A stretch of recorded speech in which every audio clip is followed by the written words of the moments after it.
ओम नमः शिवाय बंधुगण 22 जुलाई 2024 रु पवित्र श्रावण मासर आरंभ होगापाई जाऊँगी।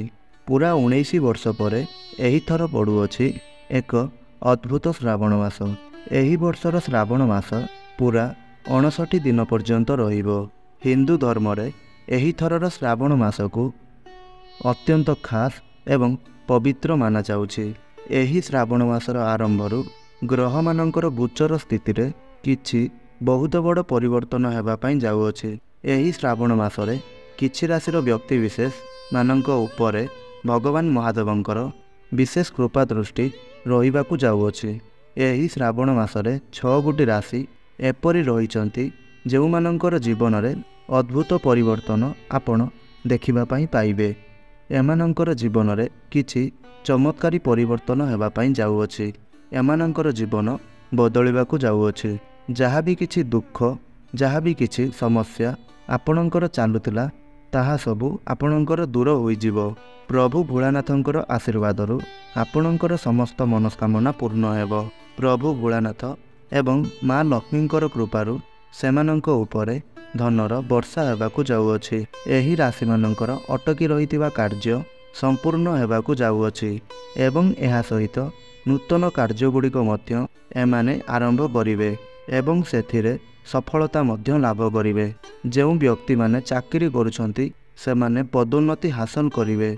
एही राशिर व्यक्ति विशेष माने सेमाने समाज रे मान सम्मान प्रतिष्ठा हासिल करिवे। तेबे आसंतु जानिबा सेही भाग्यशाली राशि मानक विषय रे जेउ मानकर भाग्य एही श्रावण मासरे संपूर्ण रूप से बदलिबाकु जाउअछि। जेउ मानक संपर्क रे आमे एथिरे कथा हेउछे। एहा पूर्वरु जदि आपण माने भी भगवान शिवं को सच्चा हृदयरु भक्ति करुथांती विश्वास करुथांती तेबे एही वीडियोटी को लाइक करी कमेंट बॉक्स रे ओम नमः शिवाय हर हर महादेव निश्चय लिखि दियंतु। प्रथम भाग्यशाली राशिटी हेउछि मेष राशि। देखंतु शास्त्र अनुसार ग्रह मानकर गोचर स्थिति रे किछि परिवर्तन जोगु एवं प्रभु भोलानाथंक कृपारु आपणक कुंडली रे बजरंगी राजयुग सृष्टि हेबाकु जाउअछि। जहाँ मेष राशिर व्यक्तिविशेष मानक पई अत्यंत शुभ फलदायी रहिबो एवं ग्रह मानकर शुभ प्रभावरु चाकरी रे पदोन्नति हेबो। व्यवसाय रे उन्नति आसिबो। परिवार रे सुख समृद्धि पाइबे। पैतृक संपत्तिरु आपण लाभवान हेबे। अटकी रहितिबा व्यवसाय एवं चाकरी क्षेत्र रे अग्रगति हेबो। प्रेमी जुगल प्रेम संपर्क रे सफलता पाइबे। व्यवसाय रे उन्नति हेबा सहित विपुल धन लाभर संभावना बनुअछि। आय बढ़िबो। वैवाहिक जीवन सुखमय हेबो। छात्र छात्री मानक पई मध्य एही श्रावण मासटी अत्यंत शुभदायक रहिबो। तेबे आपणकर एही राशि होइतिले तळे थिबा कमेंट बॉक्स रे ओम नमः शिवाय अवश्य लिखि दियंतु। द्वितीय भाग्यशाली राशिटी हेउछि वृष राशि। ज्योतिष शास्त्र अनुसार एही श्रावण मासटी वृष राशिर लोकमानंक पई अत्यंत ही खास हेबाकु जाउअछि। एही श्रावण मासर आरंभरू एही राशिर लोकंकर खुशीर दिन आरंभ हेबाकु जाउअछि।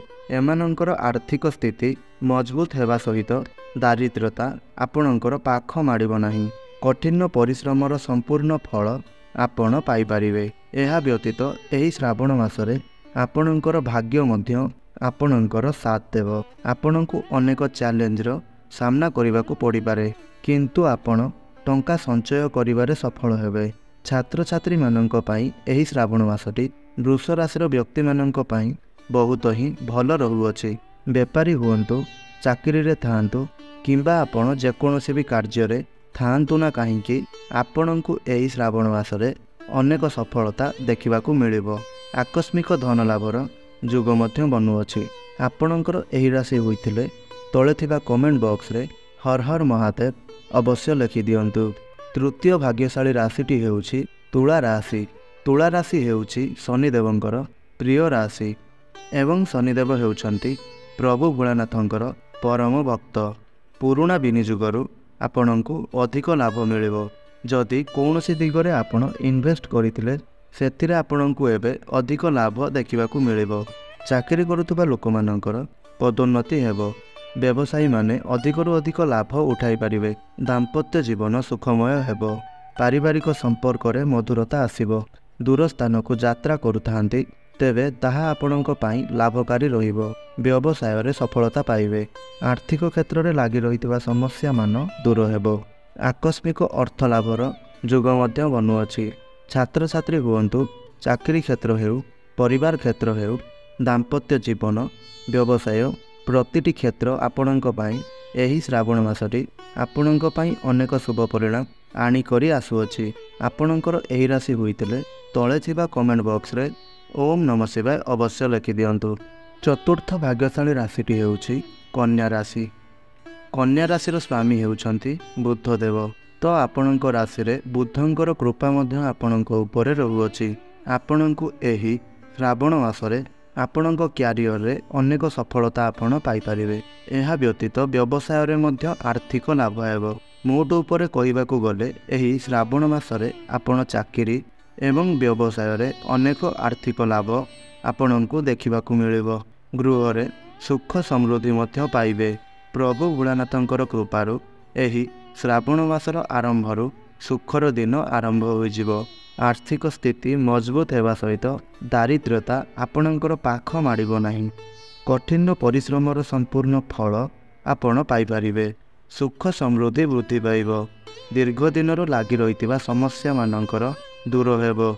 छात्र छात्री मानक पाई मध्य समय आपणक पाई बहुत ही शुभ साब्यस्त हेबो। आपणकर एही राशि होइतिले तळे थिबा कमेंट बॉक्स रे ओम नमः शिवाय अवश्य लिखि दियंतु। पंचम भाग्यशाली राशिटी हेउछि कुंभ राशि।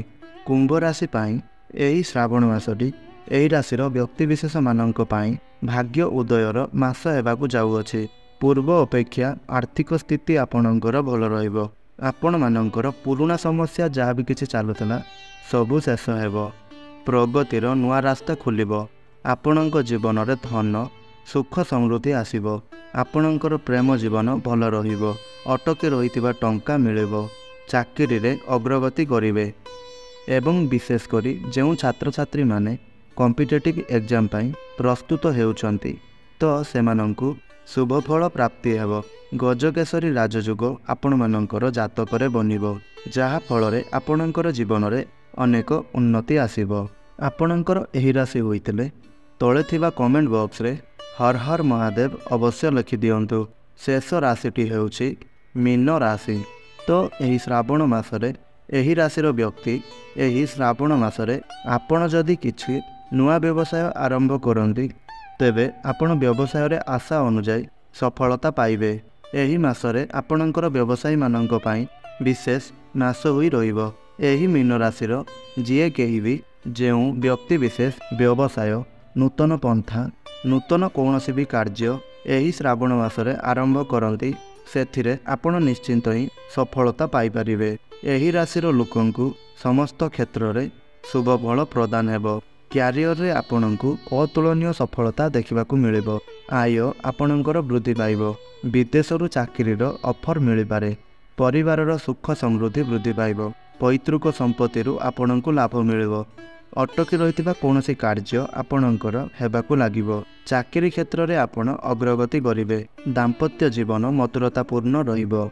तो आपणकर एही राशि होइतिले तळे थिबा कमेंट बॉक्स रे ओम नमः शिवाय हर हर महादेव अवश्य लिखि दियंतु।